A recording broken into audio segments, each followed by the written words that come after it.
Hello, I'm James Perry, ballot number 28, and I hope you'll consider me as I run for mayor of the city of New Orleans. Running for mayor of New Orleans. That's right. Mr. Perry, thank you so much for your time. Oh, thank you for having me. Good. On behalf of NewOrleansBlack.com and the 60,000 folks in our email database, we would like to use this opportunity as a 10-minute interview just to get to know you a little bit better. I look forward to it. You know, I really value your work in the city for so many years. Thank you, man. I appreciate that. So, to get to know you a little better, let's start with the most basic question. Who is James Perry? Take us back to the childhood and tell us a little bit about who you are. Well, I'm a local guy. I grew up in New Orleans East. I started at Ben Franklin and finished at McMain High School. I graduated political science from the University of New Orleans, and I have a law degree from Loyola. My most important career achievement has been running two large housing organizations, both fair housing centers. So we take on difficult housing issues, affordable housing issues, and issues of housing discrimination that affect people both here and across the state of Louisiana. And we've taken on some tough fights in that process, but it's really been about advocacy and about making sure that people have real opportunities here in the city of New Orleans. So you kind of have a Barack Obama-like background in that you've been doing community work in your professional career. Yeah, I've been a community organizer for years and years and years, and hopefully people will see that that demonstrates my real commitment to the citizens. I mean, you know, we have such a large low-income population, and I think it's our obligation to really see it through, that we grow a new and stronger middle class. And right. But it's only someone who really identifies with the low-income community here in the city that can really make that happen.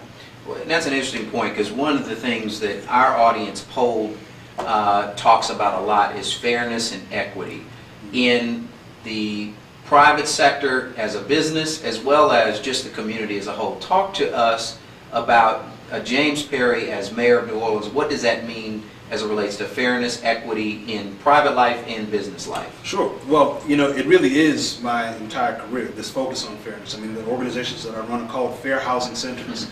And it is this basic concept that every single person should have an excellent opportunity to do well. Right. And that's in every category. And so, you know, there's a Picayune story the other day that said that about a quarter of students in the Orleans Parish school system were performing below grade level. Well, that's because the school system is unfair, and so it's the obligation of leadership to make sure that it provides fairly. But so that then translates, of course, to business opportunities. You know, people get really bent out of shape about contracting in the city.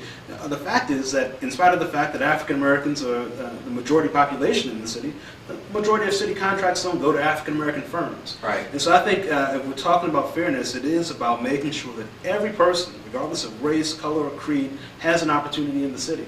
And that's in every category, be it education, be it business, be it housing. Everyone should be able to do well in the city. Let's talk to the business side, what you just spoke on.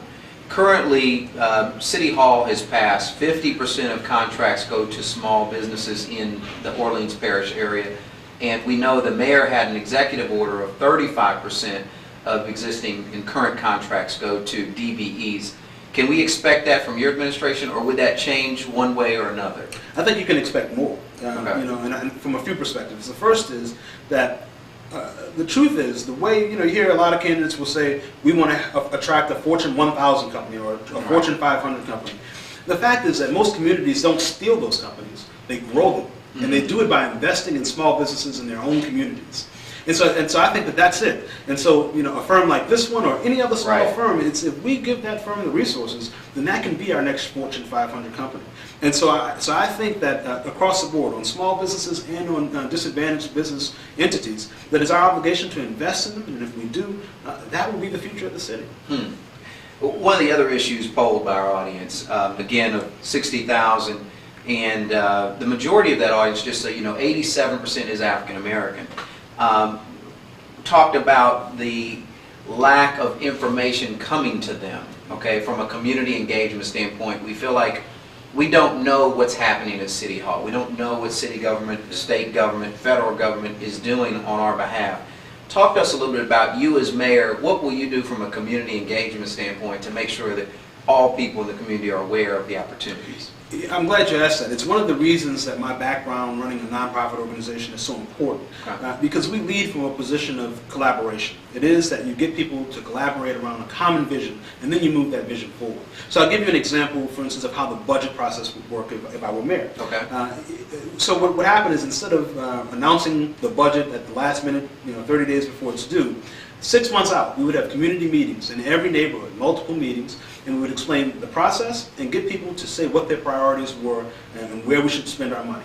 And then, based on the priorities set by citizens, we would go back and do our homework and figure out a budget that hopefully would be appropriate to what citizens said their priorities were. So a bottom-up budget. That's right. It has to come from the people. And so, and that's not just the approach for budgeting, it's really every single part of this process. It's a two-way street where we have to provide all the information, no matter how good or bad it is, that's coming out of City Hall, and then we have to be open to all the criticism and all the support that comes based on our performance. It's a two-way street. We have to really communicate it.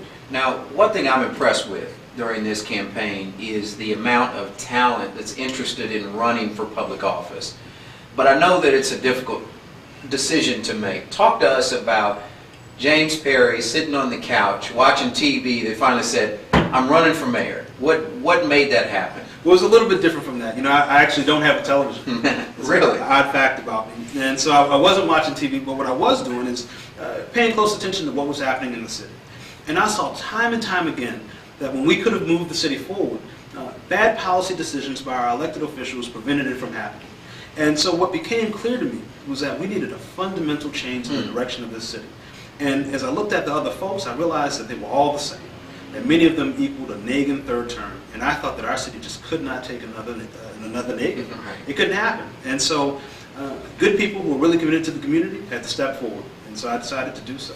Okay, it's an impressive story. Tell us one of the initiatives that you, under your administration, will affect directly the audience that you're talking to now, something we can look forward to. Well, if you don't mind, I'll quickly tell you a few. The first is that I think we have to dramatically work to reduce the high murder rate in the city. I've committed that if I'm elected, I will reduce the murder rate by 40% or not run for re-election. I'm that serious about it. I'm willing to be held accountable and not run for re-election. And I see the way that we achieve that is, one, by reviving the police department so they focus on quality instead of quantity. So that they're not going out and arresting every single person, but instead it's only about 100 to 200 people in the streets who commit the majority of the murders in the street. I want to focus our efforts on those folks instead of good people who just happen to be poor and can't pay traffic tickets. And then the second part of that is investing in young people. And that's investing in young people who are teenagers with the New Orleans Recreation Department and programs like that. But it's also investing in young professionals in the city and making sure that there are real opportunities for them. So the work that you do connecting businesses and connecting young entrepreneurs, we want to augment that. We want to support that and make sure that people have real opportunity here in the city. Very good. Last question for you. This comes from our Facebook friends out there. This is from Deshaun James. How can urban communities get better funding for things like Boys and Girls Club and local parks and community centers? Well, I appreciate that. I love Facebook. I'm on it all the time, so if people are watching, they should look me up. And what I'd say is that the big issue there, it's a combination of two things. It's leadership and it's funding. I participated in the NORD program. And when I was in the NORD program as a kid, the budget was $10 million. And all the parks and pools all over the city were open, and kids actively participated. 15 years ago, we saw the most dramatic reduction in the murder rate that summer that we opened up all the pools in the city. $10 million budget. Well, this year the budget hovers around $3 million. And so, of course... Like 30%. Yeah. Okay. And so, of course, we have this incredibly high murder rates because we're not investing in young people. And so leadership that says we're going to make this a priority, we're going to make young people in our community a priority, and then that puts the money in its place, is leadership that will move that forward, that will make sure that urban communities do well. Well, this has been a phenomenal interview. Our audience definitely gets to know more about you through this. And if you would please, you got about 30 seconds if you'd like to close out. Oh, sure. Well, I appreciate the opportunity. And what I'd say is that I'm running for mayor because I truly believe that this city can be the greatest city in the world. But it takes real leadership. It takes a real change. And a Nagin third term won't do that. Someone who's been in politics for 20 years has had the chance to make the change, and they haven't done it. We can't afford another failed Nagin business person. We need someone who can give real change, and I believe that I can do that. My name is James Perry. I'm number 28 on the ballot, and look me up. My website is www.jamesperry2010.com. Thank you very much.